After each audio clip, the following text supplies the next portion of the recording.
really looking forward to taking you through today's presentation, which looks at the world of brands and why it's important for businesses.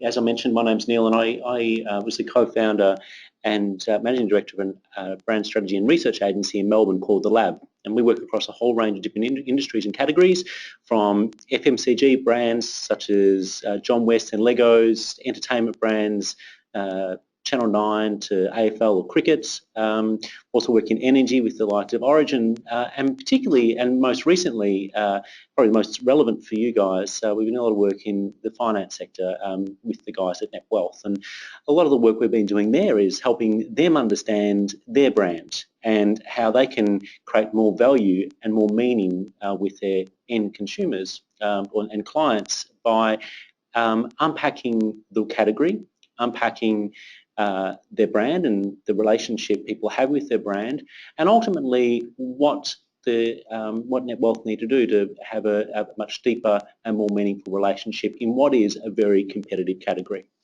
So I'd personally just like to talk around why brands are important. And if you just think about yourselves, from the time you wake up in the morning through the time that you go to bed, there's a lot going on, from the millions of messages that you receive in advertising and communications and what you're exposed to both consciously and subconsciously. And then think about the decisions that you need to make. There are many little micro moments in your day where you need to make decisions, from, hey, what are we going to have for dinner, or where would I like to go on holiday, and what do I feel like for a snack? And each of those moments, we've got complex decisions to make. And often in those worlds, in those moments of decisions, we need to navigate and take shortcuts. And that's where the role of a brand begins to come to the fore, where a brand that is salient or has a degree of importance to the target consumer is something that they're probably going to remember and ultimately help them buy this brand over another or the competitor. So I'm going to unpack today in today's presentation around how brands can have more salience and what they need to do to connect with their consumers. Sorry, just turning the page here.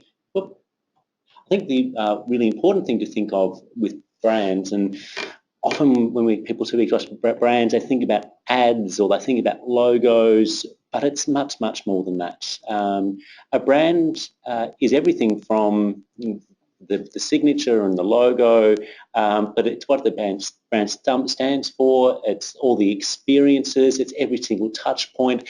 It's both the way you portray yourself internally, it's the way that you handle yourself internally as well. So we need to consider all the different touch points. And I thought a brand that we're all very familiar with and have been exposed with over time is Facebook. I'm sure we all have a Facebook account or have had them in the past. And when you think about Facebook, what's that brand all about? We think, we post our photos on it, we message some of our friends, we keep up to date with what's going on in the world. We might watch some cat videos occasionally too. But the brand of Facebook is far beyond those very rational and functional elements. In fact, what Facebook creates is this notion of connection. Facebook helps all of its users to connect with friends, families, interest groups, you understand what's going on in people's lives, and ultimately what that creates is a very primary driver of all humans, and that's that sense of belonging, to feel connected, to feel at one with a broader group. So their brand is not just about posting photos and watching cat videos. It really does have a much higher order need that it's fulfilling. And if you think about their brand, and any brand, you should think about your brand as well. And as I mentioned before, you've got to think about all the touch points and the story that you create across those touch points, from your comms, your way you develop your products, what are your HR internal values, what's our digital strategy, what's our PR strategy, and how do we create a single story, a single message, and a single tone so we create synergy across all of those touch points. If we think about Facebook back again, you you can see the way that Facebook go about their brand, both internally and externally, to create this notion of connection and connecting people. If you jump onto their website or you listen to some of Mark Zuckerberg's presentations, he very much talks about their core company values of being open, creating social value, moving fast and being bold, which are all very strong tenets of true friendships and true relationships and this desire of connection. They have this idea of openness, that if they believe that a more open world is a better place because people with more information can make better decisions and have greater impact. And they do everything from the way they create their office structure, very open plan environment. There's a photo of Mark Zuckerberg there in this open plan environment, through to the information that they share and the transparency they have amongst their employees. Social value, I think, is obviously a very important one too. They exist to make the world a much more open place and connected everyone within Facebook. And it's part of something that they do. Think about recently, they got a lot of publicity with the Internet from the Sky, which is about trying to ensure that people can remain connected or be part of connected and part of the greater world, so everyone has the ability to learn, grow and develop. So it's about this notion of trying to create social impact. So you can see connection living very much in the way their corporate values have been created. So that's the internal world, but there's also the external world, and I'll play this communication which you may or may not have seen.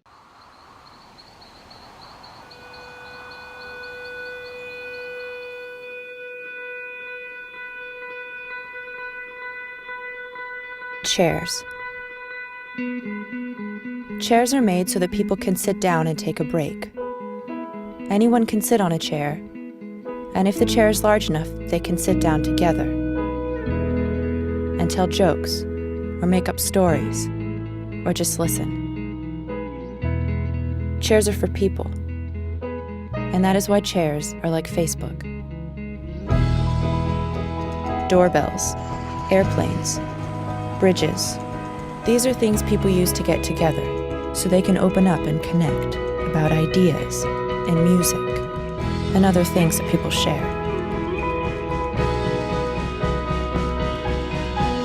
Dance floors, basketball, a great nation. A great nation is something people build so they can have a place where they belong. The universe. It is vast and dark and makes us wonder if we are alone. So maybe the reason we make all of these things is to remind ourselves that we are not. What I wanted to show you there was a communication piece which Facebook created, which was called, it was all about connection, and it speaks around all the different elements of connection in today's world, from social gatherings, time with friends and families, and it was a very symbolic ad which very much represented connection and the importance of connection in our world, and how Facebook's an enabler of connection. We'll keep moving forward beyond that, and I'll make sure that we can circulate those communications post this piece, and there's a few other communications as well which I'd love to share. The thing to note beyond that, it's nice talking about, brands need to be important and they help us make decisions, but it's really critical. It's becoming hypercritical because the world that we're living in is becoming increasingly commoditized. There's a rapid rate of innovation in most categories. We're seeing categories being disrupted. We're seeing consumers being more empowered with available information online and through peer groups. So in this world, which is becoming increasingly crowded and commoditized, we need to differentiate. And one of the key stories that I'd love to leave you with throughout this presentation or message is that we need to differentiate, but not on a rational level. We need to differentiate at a much higher level, and that's creating an emotional story. And if you once you flick to the next page, we see this idea of commoditization and crowded markets and parity amongst products happening. So in the retail world, the difference between Coles and Woolies on price and service and store location and sales and offerings, they're pretty much at parity. So how does one choose Coles versus Woolies? Banking, whether you're getting a home loan or getting a credit card, ANZ, Commonwealth, Westpac, NAB, at a very product level, there's not much that distinguishes the different products, the different brands. Health insurance is the same, and that's probably why we've seen the rise of, the You Compare websites that enable consumers to navigate their decisions purely based on function as opposed to the brand relationship. Internet's the same, no doubt. It's all about what's going to give me the greatest speed, or which one's most suited to my needs in terms of the product offering. Gas, electricity and mobile phones, you hopefully get the message there that in each of these different categories we're seeing commoditisation, and it's a threat. And I think we need to think about our own industry as well.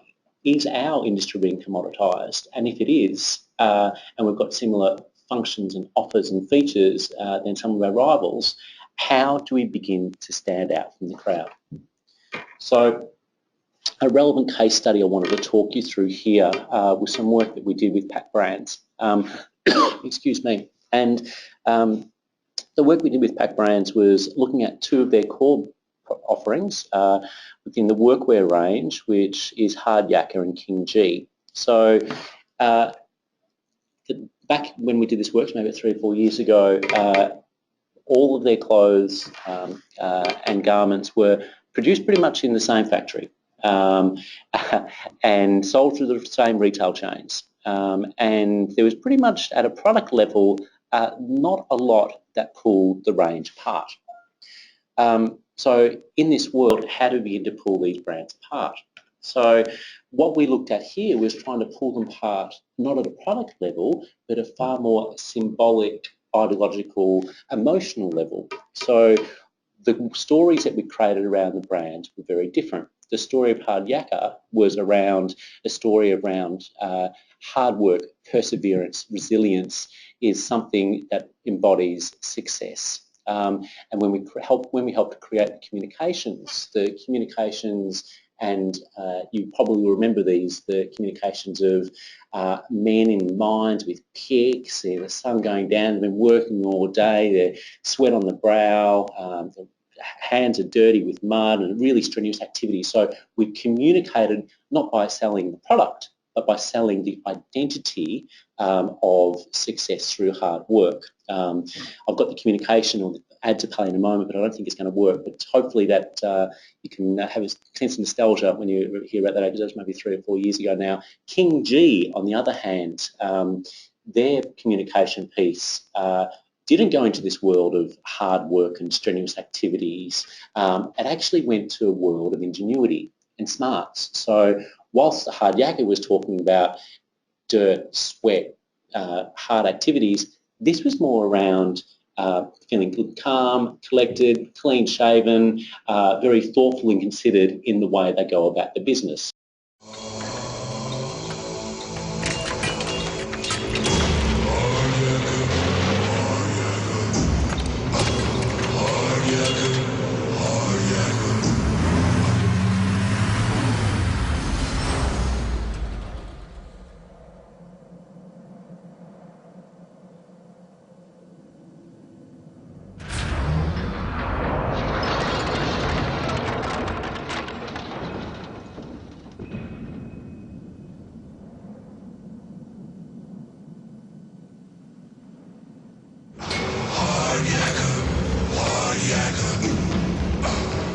Legends work pants.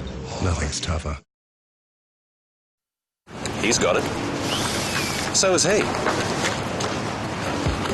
He's definitely got it. Hot. So what is it? Is it something you're born with? Yes, and we've discovered the gene responsible. It's called the King gene. If you've got it, you're destined for great things. Have you got it? Look out! Hasn't got it. This ended up creating a innovation strategy for the guys at Hard Yak and King G in terms of how do they then pull apart the product at a very rational and functional level to deliver upon the higher order emotional and symbolic representation of the brand.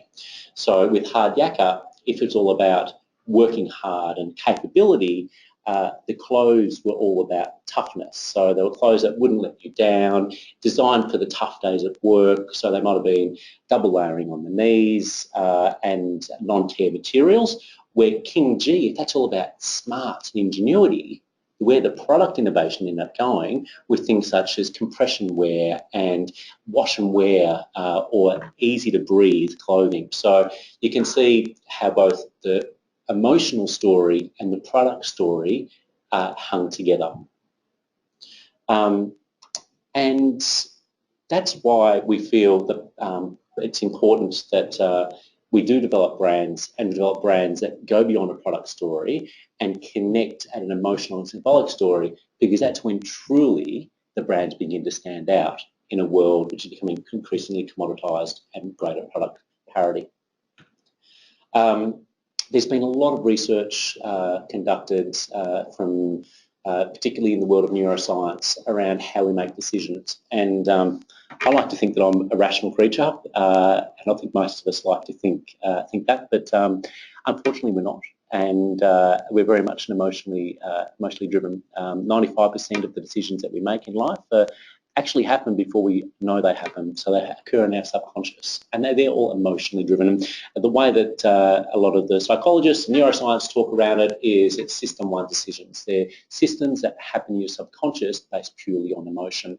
So if a brand can talk to that emotion, we go away from the model of I think, I feel, then I do, to I feel, I think, then I do. So we need to make people feel, connect, and have a salience or a strong relationship with the brand at a subconscious and emotional level before it moves into this thinking, practical, decision-making realm.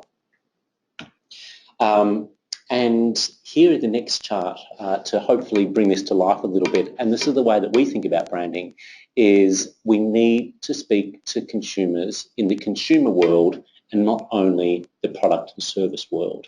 So the model we've created here is, and it starts at the base, well actually they all need to be interrelated. You need to have differentiating brand attributes. So what is it about your brand, your company, your service that you feel is unique and ownable within your category? What does that enable at a functional level? What's the benefit it provides to the consumer at a very economical or usage experience? How does that make them feel?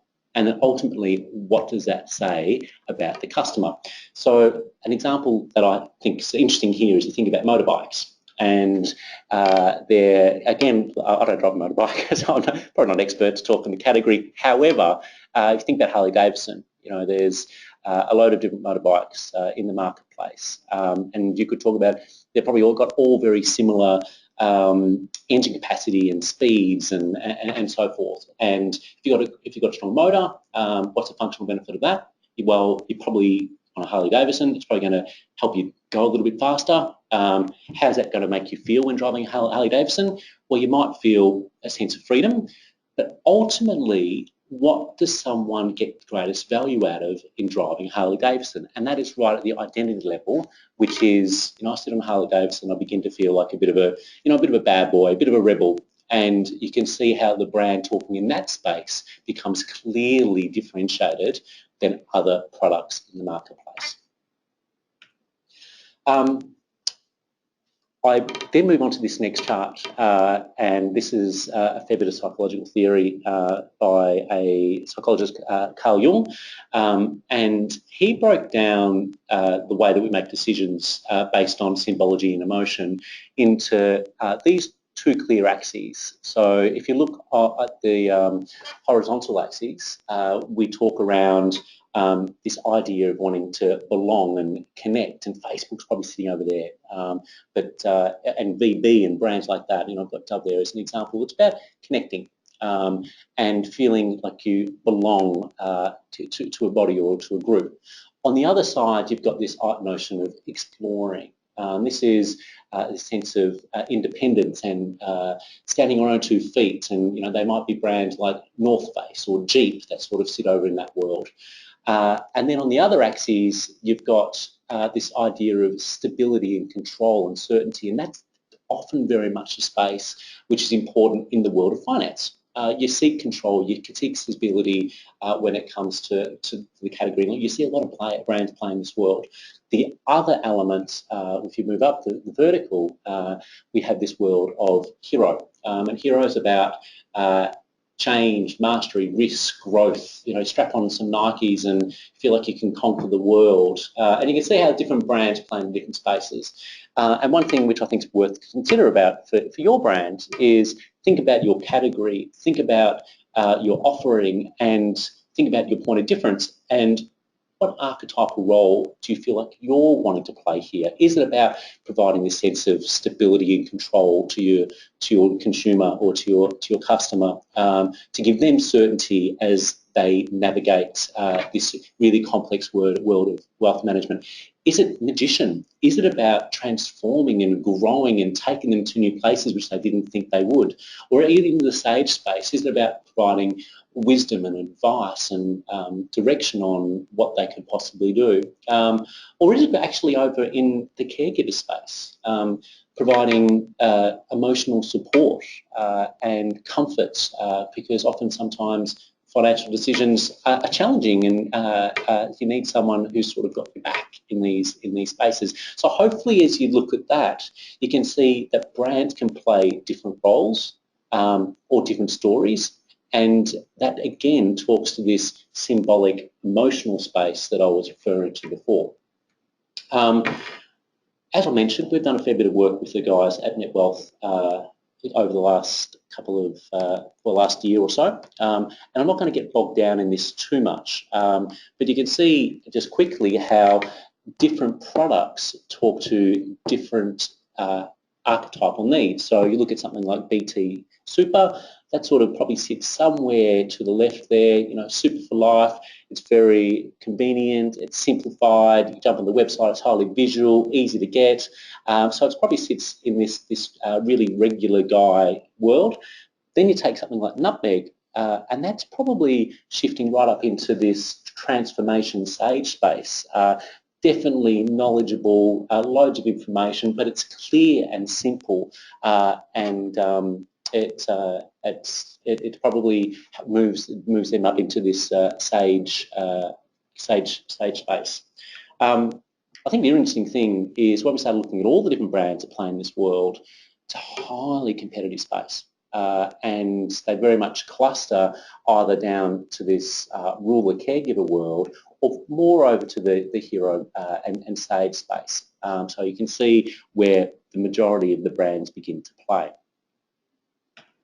So I think the thought here is, what role do we play? What is our brand story? How do we have a deeper connection with our customers?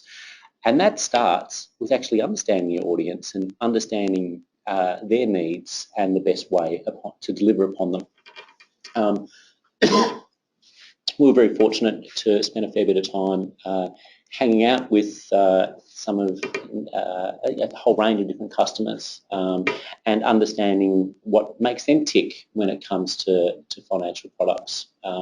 And what we learned was there was 2 core axes when it came to sort of segmenting a customer base. On one axis, you've got those who have potentially much lower financial understanding. They may be new into it or don't have the time and find it all a little bit too complex. Though to those who are highly engaged, they love it, they've studied it, they might be working in the category and have much higher financial knowledge. On the other side, you've got those who possibly don't have the appetite or the hunger to navigate the world of financial products. And then on the other end, you've got those who have really strong desire and ambition and strength and resilience to attempt to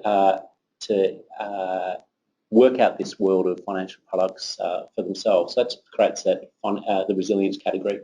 If you map those two axes, what do you end up finding are 4 buckets of customers, and it'll be interesting to see whether you see your customers in a similar way.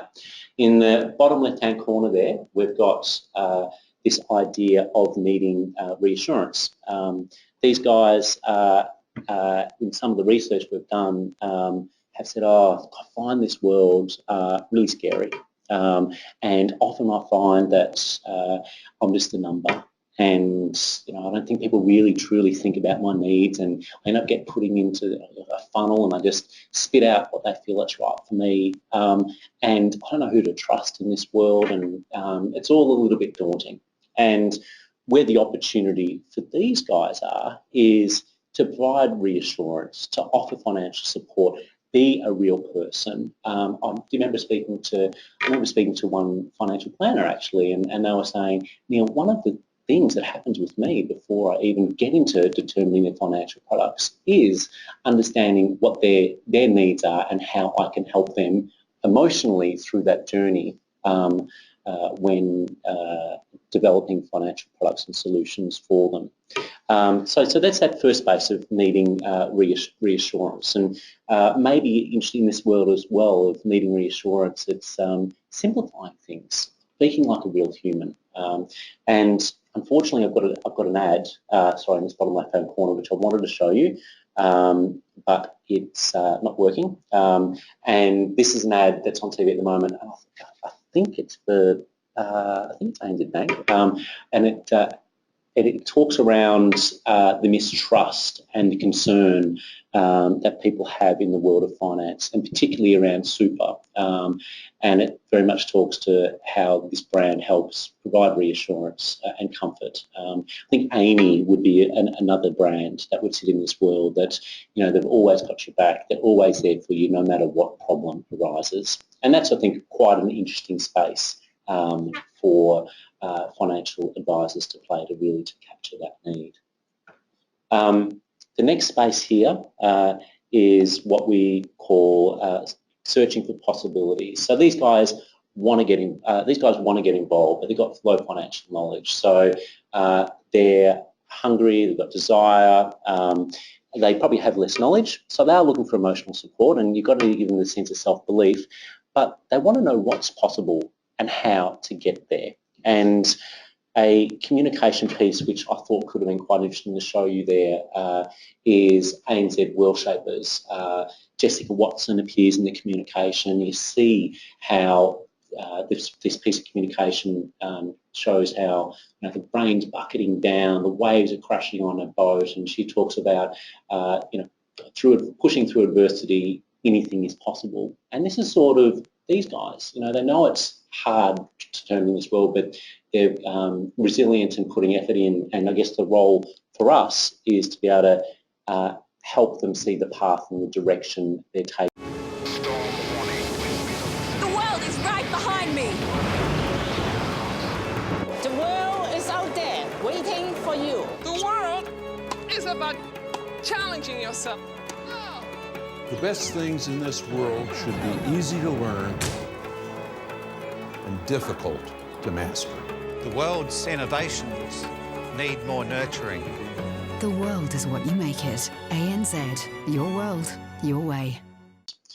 The next space here is Maverick, and I'm not sure how big this category is, and this talks to the IGs of the world and the Saxo Banks, and I think it's the plus 500s, where it's all around quick yields, quick returns, high risk, high returns. And I think the role for financial advisors here is, yes, there is an appetite for this, but it's about guess, tempering some of the risks or creating awareness of some of the risks that are associated with moving into this instant gratification space.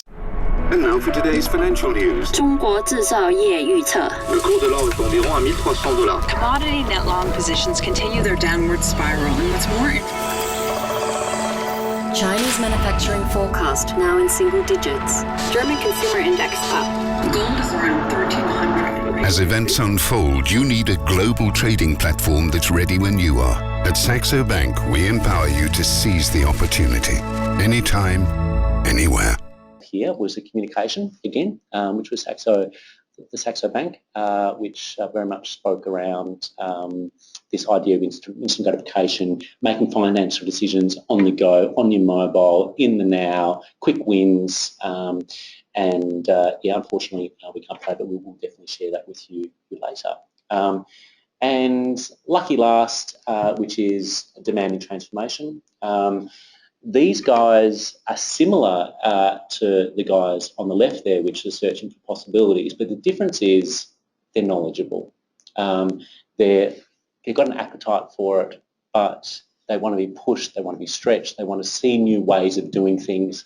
I think if there was a brand example here, it would be Apple. You know, we are the crazy ones. It's the people who are looking for ways of transforming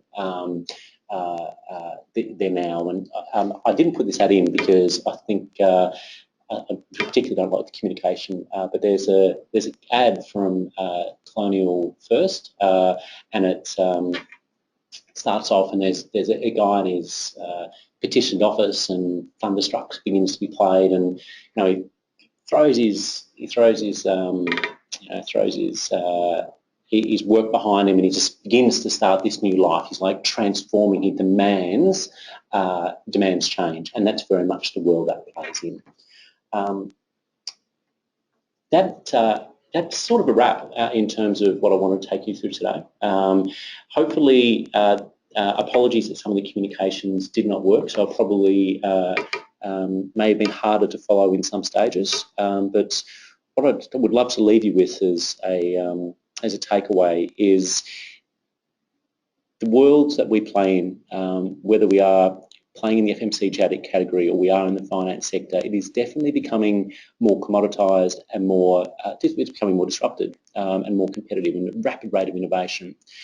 In this world, it's really important that we understand our customers and understand their needs and their drivers, and how we can begin to evolve our brand to have a far more deep connection with them on an emotional and symbolic level, and ensuring that that emotional story that we begin to create is backed up with both functions and features that your business offers. Thank you for your time. We'll make sure that we share the videos across with you at a later stage, and if there's any questions, please let us know.